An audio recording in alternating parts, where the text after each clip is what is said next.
Hello everyone, this was our question. Now I'm gonna discuss this question. But before beginning this question, I want to tell you some basics of the question. Starting with domain. Domain is the set of possible values of x for which y is real. For which y is real. तो domain में हम x की value find out करते हैं direct, आप ये समझिए। अब कुछ बेसिक्स ऑफ डोमेन मैं बताना चाहूँगा आपको, ताकि आपको क्वेश्चन पूरा समझ में आ सके, और फ्रैक्शनल पार्ट फंक्शन का भी कुछ बेसिक्स बताऊँगा मैं। अब डोमेन में बेसिक्स क्या आता है, सबसे पहले तो यदि किसी रूट में एफ ऑफ एक्स कोई फंक्शन दिया हो, रूट में कोई फंक्शन हो, तो इसका डोमेन होता है f of x should greater than और इक्वल टू जीरो। इफ़ दूसरा होता है कि if one upon some function दिया हो एफ ऑफ एक्स, तो उसका डोमेन होता है f of x should not equal to zero. F of x zero नहीं होना चाहिए, क्योंकि अगर ज़ीरो हो गया तो वैल्यू जो है अनडिफाइंड हो जाएगी। One upon zero, anything upon zero undefined होती है। और इन दोनों को मिला के भी एक बना देता है दैट वन अपॉन रूट में एफ ऑफ एक्स, तो रूट भी है और अपॉन में भी है। तो f of x should greater than और इक्वल टू जीरो, रूट में है, और दूसरा की अपॉन में है, तो f of x should not equal to zero, क्योंकि अगर जीरो हो जाएगा तो रूट जीरो भी जीरो ही होगा, तो वन अपॉन जीरो फिर से अनडिफाइंड हो जाएगा। तो इन दोनों का हम इंटरसेक्शन लेते हैं, तो f of x greater than zero होता है। आप इसका डायरेक्ट याद कर सकते हैं, डोमेन ये होता है। तो ये बेसिक्स ऑफ डोमेन है, इतना ही लगेगा डोमेन में आपका, कुछ और ज़्यादा नहीं लगेगा इस क्वेश्चन के लिए। और अब फ्रैक्शनल पार्ट फंक्शन के बारे में हम आपको बता दें, तो सबसे पहले किसी भी एक रियल नंबर x के लिए ये कहा जाता है कि x बिलोंग्स टू r है, कि किसी भी रियल नंबर को हम उसके इंटीग्रल वैल्यू में test integer function of x से डिनोट करते हैं, और उसके फ्रैक्शनल वैल्यू को फ्रैक्शनल पार्ट फंक्शन से डिनोट करते हैं। इसका रिप्रेजेंटेशन ऐसे है और इंटीग्रल वैल्यू का ऐसे है। तो यहाँ पे हम फ्रैक्शनल पार्ट फंक्शन के बारे में ही डिस्कस करेंगे। तो डोमेन इसका x बिलोंग्स टू r है, ठीक है। और रेंज जो है, रेंज फ्रैक्शनल पार्ट फंक्शन का रेंज बिलोंग्स टू 0 से 1, 0 पे क्लोज 1 पे ओपन, ठीक। ये हो गया फ्रैक्शनल पार्ट के बारे में। एग्जाम्पल भी आपको देते हैं कि और अच्छा से समझ में आ जाए। जैसे एक सबसे पहले नेगेटिव इंटीजर से शुरू करते हैं, जैसे फ्रैक्शनल पार्ट वैल्यू ऑफ -2, तो ये होता है 0। एक पॉजिटिव इंटीजर ले लीजिए, लाइक फ्रैक्शनल पार्ट ऑफ 2, ये होता है, ये भी 0 होता है। फ्रैक्शनल पार्ट ऑफ 0 भी 0 होता है। तो यहाँ से कंक्लूज़न मिलता है fractional value of every integer is 0। Her integer का फ्रैक्शनल वैल्यू 0 होता है, ठीक। दूसरा, किसी नेगेटिव नॉन इंटीजर का फ्रैक्शनल वैल्यू कैसे निकालेंगे, लाइक -2.6, इसका फ्रैक्शनल वैल्यू निकालते हैं हम 1 माइनस पॉइंट लेते हुए, ये जो बाद का डिजिट है 6 है, पॉइंट लेते हुए 0.6 ऐसे कर दीजिए, 1 माइनस 0.6, तो वैल्यू आ जाएगा 1.4। तो -2.6 का फ्रैक्शनल वैल्यू है 0.4, ठीक है। एक और नेगेटिव नॉन इंटीजर का एग्जांपल लेते हैं, -3.4 का फ्रैक्शनल वैल्यू होता है 1 माइनस 0.4, ये हो जाएगा 0.6। अब एक पॉजिटिव नॉन इंटीजर का आपको फ्रैक्शनल वैल्यू दे देते हैं, जैसे 1.5 का, इसका होता है 0.5। इसमें डायरेक्ट पॉइंट के साथ ही रख देते हैं, पॉइंट के बाद का जो नंबर है उसको रख देते हैं। एक और देते हैं, जैसे 1.9, इसका हो जाएगा 0.9। तो मैंने आपको integers, non integers, negative non integers, positive non integers, ये हो गया डोमेन, और ये हो गया फ्रैक्शनल पार्ट फंक्शन। और फ्रैक्शनल पार्ट फंक्शन का आप ग्राफ भी देख लीजिए, इसका ग्राफ कैसे ड्रॉ होता है, क्योंकि अभी मैं इसका यूज़ भी करूँगा।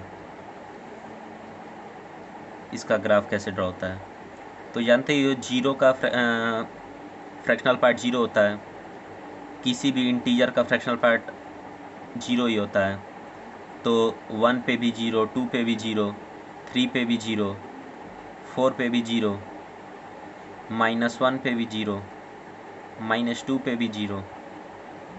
और इसका ग्राफ ऐसे बनता है, 1 पे ओपन होता है, यहाँ पे मैंने बताया था रेंज में 1 पे ओपन होता है, ऐसे चलता है।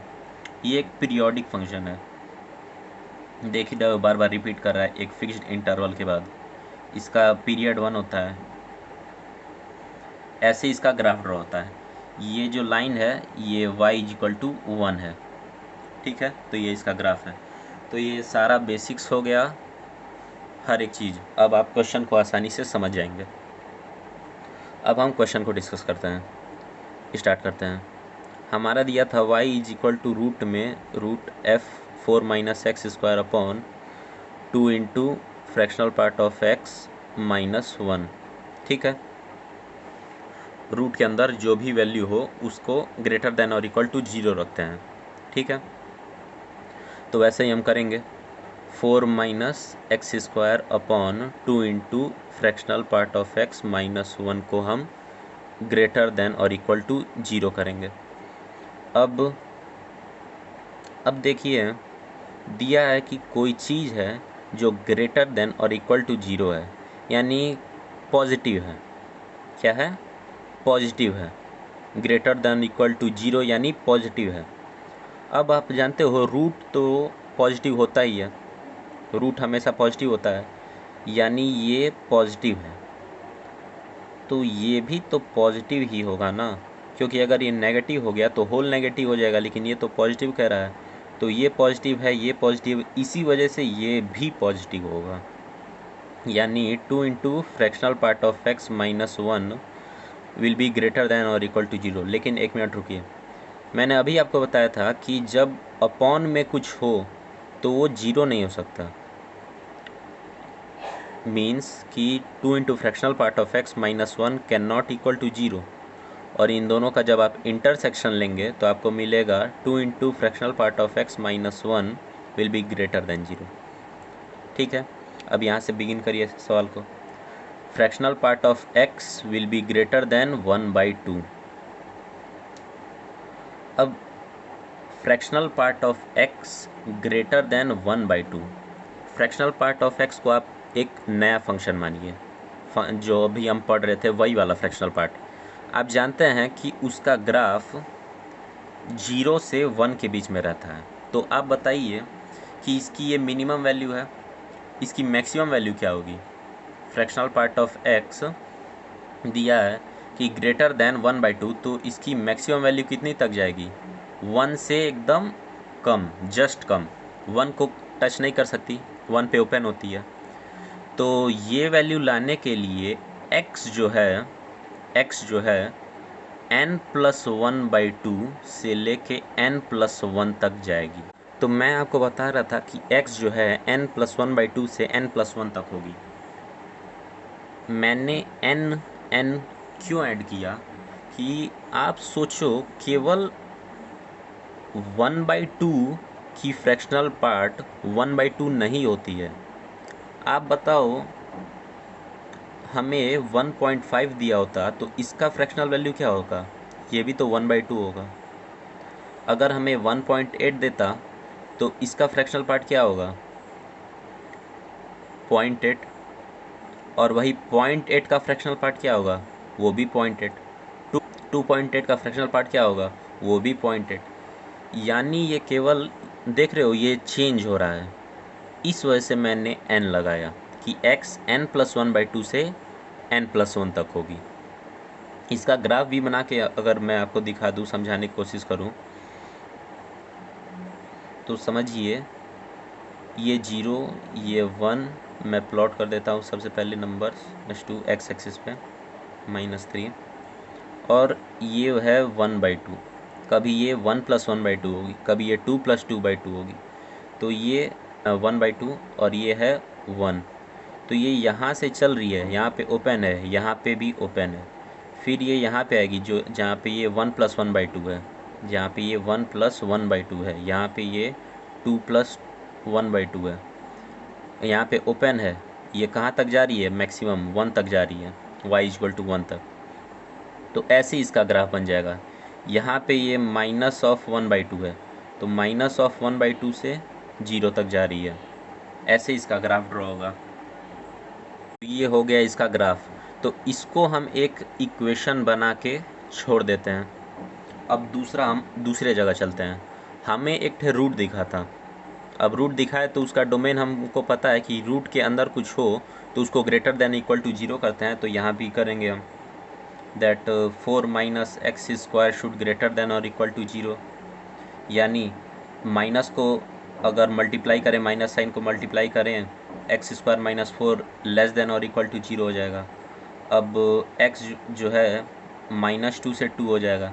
ये आप इनइक्वलिटी 11th में पढ़ते हैं बेसिक्स मैथ में। तो हमें ये मिल गया कि x -2 से 2 तक ही है।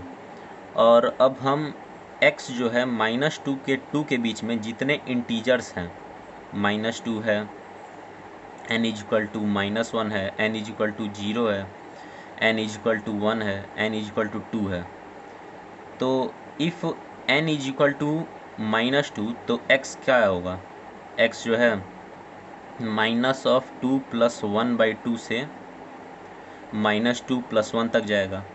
यहाँ पे जब n -1 होगा तो x जो है -1 + 1/2 से 1 + 1 तक जाएगा।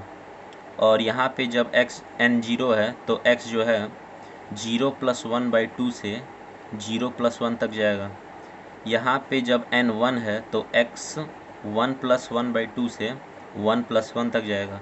लेकिन अब देखिए n 2 है, x जो है 2 + 1/2 हुआ और 2 + 1 हुआ, ये 2 से ज़्यादा हो गया x। और यहाँ पे हमने देखा था कि x जो है 2 तक ही है, तो ये केस नहीं कंसिडर करेंगे। एक केस के अंदर दो चीज़ें आए तो उसका इंटरसेक्शन करते हैं, और अलग अलग केसेस का जो वैल्यू मिलता है उसका हम यूनियन करते हैं। तो यहाँ से हमारा आंसर मिल जाएगा दैट x बिलोंग्स टू -2 + 1/2 कितना हो जाएगा, -4 + 1 -3/2 हो जाएगा। -3/2 से -1 यूनियन, यहाँ पे कितना होगा, हाफ, -हाफ से लेके 0 तक यूनियन। यहाँ पे कितना होगा, हाफ से 1 तक। और यहाँ पे आखिर में हो जाएगा 1 + 1/2 यानी 3/2 से लेके 2 तक। ये हो जाएगा अपना answer, domain value of x। So thank you for watching my video. See you soon in the next video. तब तक के लिए बाय बाय।